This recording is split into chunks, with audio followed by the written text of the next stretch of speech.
तर नमस्कार मंडळी.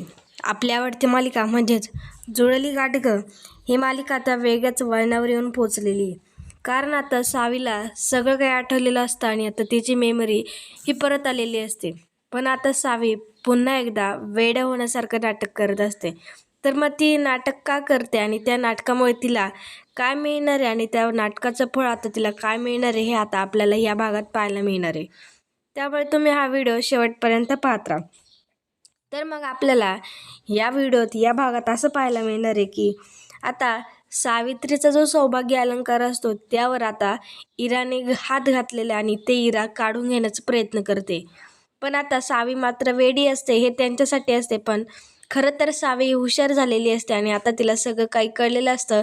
सगळ्या माणसांचे म्हणजे काळे चेहरे हे तिला जाणवलेले असतात. त्यामुळे आता सावीने तिचं थोबाड फोडलं आणि तिला चांगलाच धडा शिकवलाय. तर मग आता सावीने कशाबद्दल का धडा शिकवला हे आता आपल्याला या भागात पाहायला मिळणार आहे. त्यामुळे हा व्हिडिओ शेवटपर्यंत पाहत राहा. तर मग आता सावीने रीना आणि परागला भेटायला बोलवलेलं असतं. मग ते रीना आणि पराग दोघेजण आलेले असतात. पण रीनाला परागवर काही विश्वासच नसतो. ती बोलते सावी तर वेडी आहे, सावीला कशी काय आपली आठवण येणार आणि तिला अचानक सगळं कसं काय आठवेल आणि तिने का आपल्याला भेटायला वगैरे बोलवले, असे प्रश्न आता रीनाला पडलेले असतात. पण परागला सुद्धा याची उत्तरं माहिती नसतात. पराग बोलतो, अगं तुझा माझ्यावर विश्वास नसेल तर मी फोन चेक करून दाखवतो आणि मग तो तिला फोन आलेला दाखवतो की धैर्याचा त्याला खरोखर कॉल आलेला होता आणि तिने त्याला बोलावून घेतलेलं आहे. हे आता तो म्हणजे रीनाला दाखवत असतो. तेवढ्यात आता तिथे सावी आलेली असते. त्यामुळे आता ते सावीला पाहतात आणि खुश होतात आणि सावीच्या डोळ्यात सुद्धा आनंदाश्रू आलेले असतात. कितक्या दिवसांनी ती त्यांना भेटलेली असते आणि ती आता पुन्हा एकदा पहिल्यासारखं त्यांच्यासोबत बोलणार असते. त्यामुळे आता तिच्या डोळ्यातली आपल्याला भावना दिसून येते. त्यामुळे आता रीनाला सुद्धा असा धक्का बसतो आणि रीना सुद्धा विचार करते की अशी अचानक बरी कशी काय झालेली आहे, आपल्याला तर काही माहितीच नाही. तर रीना सावीला बोलते, अगं सावी तू इतके दिवस कशी होती, कुठे होती आणि तुला आम्ही किती शोधलं तरी तू सापडली नाही आणि तू बरी कधी झाली, तुला सगळं कधी आठवायला लागलं आणि आम्हाला का नाही सांगितलं हे. असं आता रीनाने तिला हजार तिथे प्रश्न विचारलेले असतात. तर मग आता सावी बोलते, हो अगं थांब, आणि तिला मिठीत घेते आणि त्यांच्या मिठीत घेतल्यानंतर आता तिला तिथे पराग बोलतो आणि देवाकडे नमस्कार करतो. पराग बोलतो की तू जर आमच्या मैत्रीत नसली तर आमच्या मैत्रीत जीवच नाही. सावी तू नसल्यामुळे तू वेड्यासारखं वागत होती, त्यामुळे आम्हाला आमची मैत्रीण काही सापडली नाही, असं आता तिला तो बोलत असतो. त्यामुळे आता सावी सगळं त्यांना सांगत असते. परागने सुद्धा विचारलेलं असतं की काय झाले म्हणून आणि तू हे वेड्यासारखं नाटक का करते आणि ते आपण धैर्यापासून का लपवायचं, असा आता त्याने प्रश्न तिला विचारलेला असतो. तर मग सावी त्याला बोलते की धैर्यापासून हे लपवणं खूप गरजेचं आहे. कारण म्हणजे धैर्यांचा जेवढा माझ्यावर विश्वास आहे तेवढाच त्यांच्या आईवर सुद्धा आहे. तर आईवर ती बोलते. मग आता पराग तिला परत विचारतो, आईवर म्हणजे नेमकं काय झालंय, आम्हाला नेमकं सगळं खरं खरं सांग. आता इकडे धैर्याला जाग आलेली असते आणि धैर्य सावीला पाहत असतो, पण सावी मात्र त्याला दिसलेली नसते. त्यामुळे तो विचार करतो सावी कुठे गेली आणि बाहेर वगैरे गेली का आणि खूप आता रात्र झाली असा तो विचार करतो. त्यामुळे तो सावीला पाहण्यासाठी बाहेर वगैरे आलेला असतो. तर मग आता सावी इकडे सगळं सांगण्याचा प्रयत्न करते.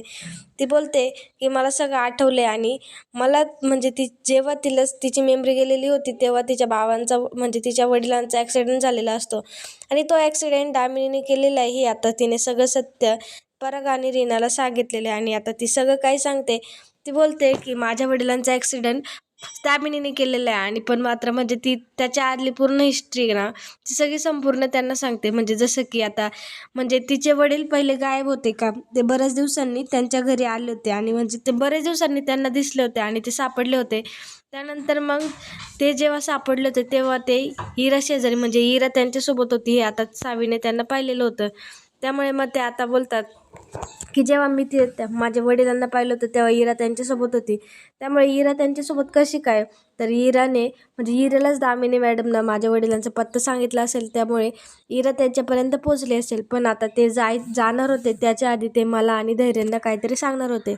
पण ते सांगण्याच्या आधीच दामिनी मॅडमने त्यांचा ॲक्सिडेंट केला आणि त्यांचा खून केला, असं आता तिने त्यांना सांगितलेलं असतं. त्यामुळे आता ह्या परागला राग येतो. पराग विचारतो म्हणजे हे सगळं आपण धैर्यांना सांगू आणि मग दामिनीचा खरा चेहरा काही आहे तो सगळ्यांपुढे येईल. पण आता ती बोलते की नाही, धैर्यांचा जेवढा माझ्यावर विश्वास आहे तेवढाच त्यांच्या आईवर विश्वास आहे आणि आपल्याकडे कोणता पुरावा नाही आहे आणि माझ्यावर कोणी विश्वाससुद्धा ठेवणार नाही की माझ्या वडिलांचा ॲक्सिडेंट तिनेच त्या दामिनी मॅडमनेच केला आहे. त्यामुळे आपल्याला पुरावा शोधणं हे खूप गरजेचं आहे. त्यासाठीच मला तुमची मदत पाहिजे. पण फक्त मी वेडे होण्याचं नाटक करते हे कोणाला कळलं नाही पाहिजे, असं आता तिने त्यांना सांगितलेलं असतं.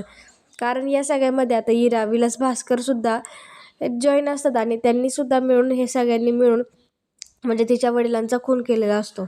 तर मग आता इकडे सावीला शोधत हा धैर्य बाहेरपर्यंत आलेला असतो आणि त्याला दरवाजा उघडा दिसलेला असतो. त्यामुळे त्याला असं वाटतं की सावी बाहेर तर गेली नसेल ना. तर मग आता तो तिथे येतो आणि मग आता तो सावी करत असतो. त्यामुळे आता ह्यांना जर ह्यांनी त्याला पाहिलं तर मग आता खूप मोठा राडा होईल आणि धैर्याला सगळं कळलं असं आता सावीला वाटतं. त्यामुळे आता सावी लपते आणि ह्यांना सुद्धा लपवते. आणि धैर्य जेव्हा येतो तेव्हा तिने आता धैर्याला भॉ केलेलं असतं. आणि मग धैर्य तिला पाहतो. धैर्याला असं वाटतं की अरे ही कुठं होती आणि ही एवढ्या रात्रीची ते काय करते. त्याला तिच्याबद्दल काळजी वाटते. त्याच्या डोळ्यात आपल्याला तिच्याबद्दल जी काळजी ती दिसून येते. तर मग तो तिला जवळ घेतो आणि तिला बोलतो की सावी तुला सांगता येत नाही का आणि एवढी रात्र झाली तरीसुद्धा तू इथे काय करते म्हणून. तर मग ती बोलते की मला वाटलं आपण लपाछपी खेळते, मी रूममध्येच होते आणि तिथे तू मला दिसला नाही, त्यामुळे मग मी इकडे आले. मला वाटलं आपण लपाछपी खेळतोय आणि म्हणून मी तुला शोधत होते, तर मग तूच मला शोधायला आला म्हणून मी लपले. तर ती बोलते चल आपण लपाछपी खेळू. तर मग धैर्य बोलतो अगं किती रात्र झाली वेडी, आता झोपायचं असतं, खेळायचं वगैरे नसतं, आपण उद्या खेळू असं तिला बोलतो. आणि मग तो आता तिला रूममध्ये घेऊन जातो. आता इकडे पराग आणि रीना लपलेले असतात आणि मग आता ते समोर येतात. रीना परागला बोलते की धैर्य किती प्रेम करतो सावीवर, पण आता धैर्यला जेव्हा त्याच्या आईचं सत्य कळेल तो तेव्हा सावीवर विश्वास ठेवेल का, असा आता प्रश्न या दोघांना पडलेला असतो.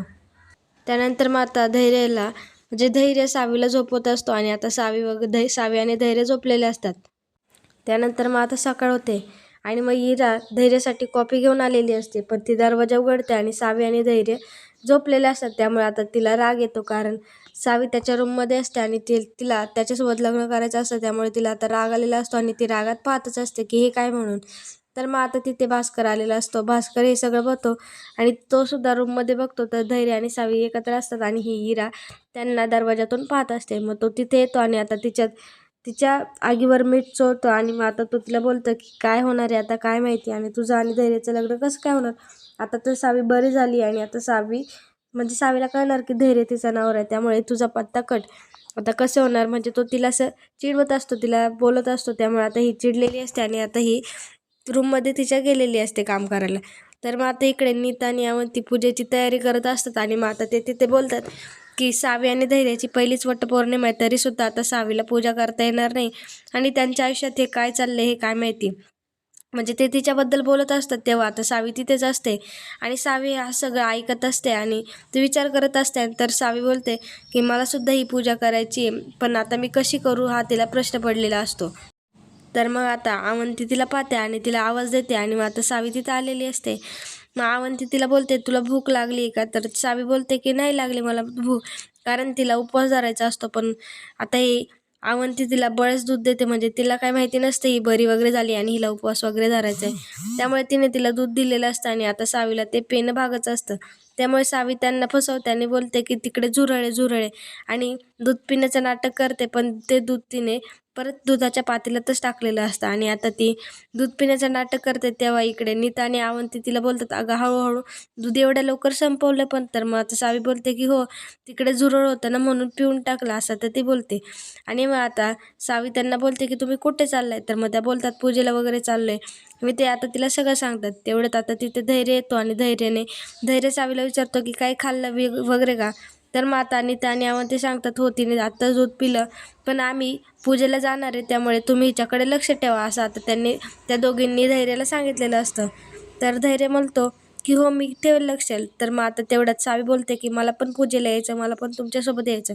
तिने तेवढा हट्टच केलेला असतो. तर मग आता ह्या दोघींकडे काही पर्याय नसतो.